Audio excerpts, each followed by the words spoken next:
The most recent news you all must have heard from the East Asian cinema is regarding the Academy Award winning movie Parasite, which is a 2019 South Korean comedy thriller film directed by Bong Joon Ho, which covers class conflict, social inequality, and wealth disparity.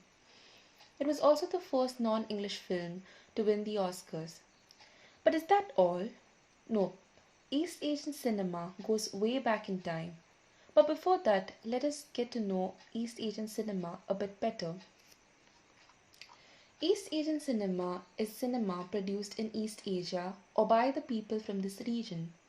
It is part of East Asian cinema, which in turn is part of world cinema. World cinema is used in the English speaking world to refer to all foreign language films. The most significant film industries that are categorized as East Asian cinema are the industries of mainland China, Hong Kong, Japan, South Korea, and Taiwan. Unlike the European film industries, East Asian industries were not dominated by American distributors and developed in relative isolation from the Hollywood cinema. East Asian cinema has a history that spans more than 100 years, out of which Japan has one of the oldest and largest film industries in the world. The Lumiere brothers were the first ones to introduce filmmaking to the Japanese people. Moving pictures, however, were not an entirely new experience for the Japanese because of their rich tradition of pre-cinematic devices such as Gento or the magic lantern. Tsunekichi Shibata made a number of early films, including Momijikari. Early films were heavily influenced by traditional theatre, for example kabuki and bunraku. Shozo Makino, a film director, recruited Matsunosuke Onoe, a former kabuki actor, to star in his production. The pair pioneered the Jidaigeki genre, which are basically movies and plays set in Edo period of Japanese history. In 1920, more films were being produced with the Jidaigeki genre. Directors such as Daisuke Ito and Masahiro Makino made samurai films like A Diary of Chuji's Travel and Onengai, featuring rebellious anti-heroes in fast-cut fight scenes that were both critically acclaimed and commercially successful. This decade also experienced the transition from silent movies to sound movies. A few Japanese sound shots were made in the 1920s and 1930s, but Japan's first feature-length talkie was Fujiwara Yoshino Furusato in 1930, which used Minatoki system. At around the same time, Japan started to reflect the tension between its people and the government into the films. As Japan was preparing for World War II in 1930s, a film law was passed, which gave the state more authority over the film industry.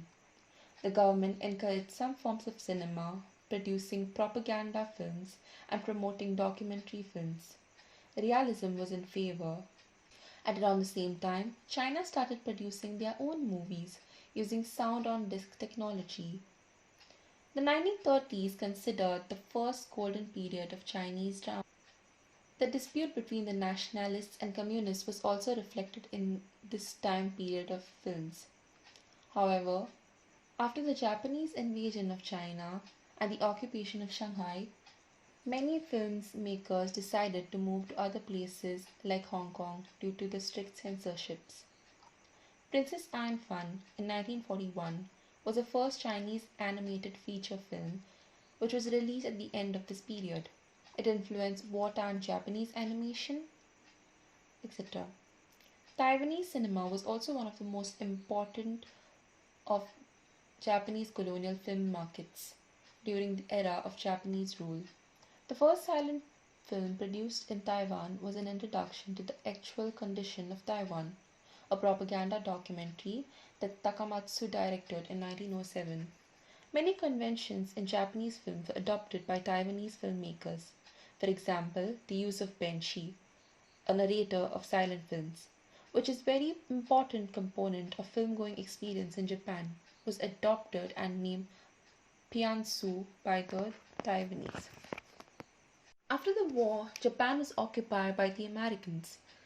The rule of Japan by the SEAP, that stands for Supreme Commander of Allied Powers, began.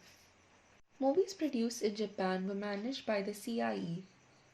This resulted in the second type of film censorship in Japan, wherein all movies dealing with war and anything related to that were banned. The directors and producers who tried to go against the SEAP were exiled. The censorship were later on lifted during the 1950s. The 1950s proved to be a golden age for the entire East Asian cinema.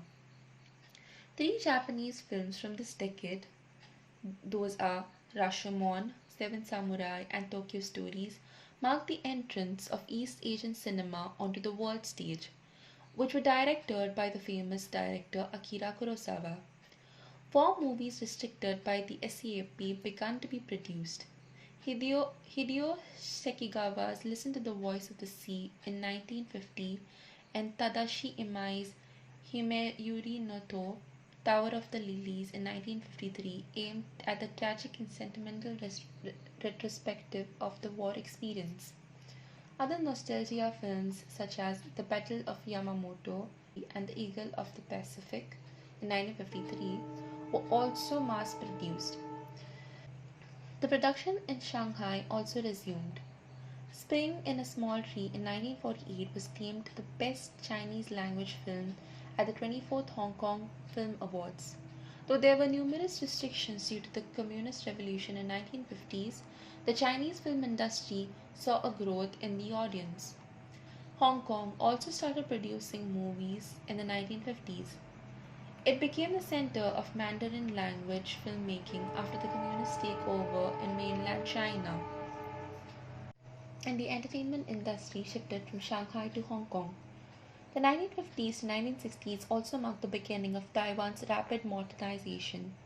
The Central Motion Picture Corporation introduced health realism melodrama.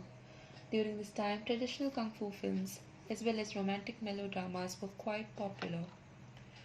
South Korean cinema was also in its developing stages. With the surrender of Japan in 1945 and the subsequent liberation of Korea, freedom became the predominant theme in South Korean cinema in the late 1940s and early 1950s. One of the most significant films from this era was by director Choi In-gyu's Viva Freedom in 1946, which is a notable depicting the Korean independence movement. The filmmakers were still subjected to government censorships. South Korea experienced a golden age in cinema, mostly consisting of melodramas starting in the mid 1950s.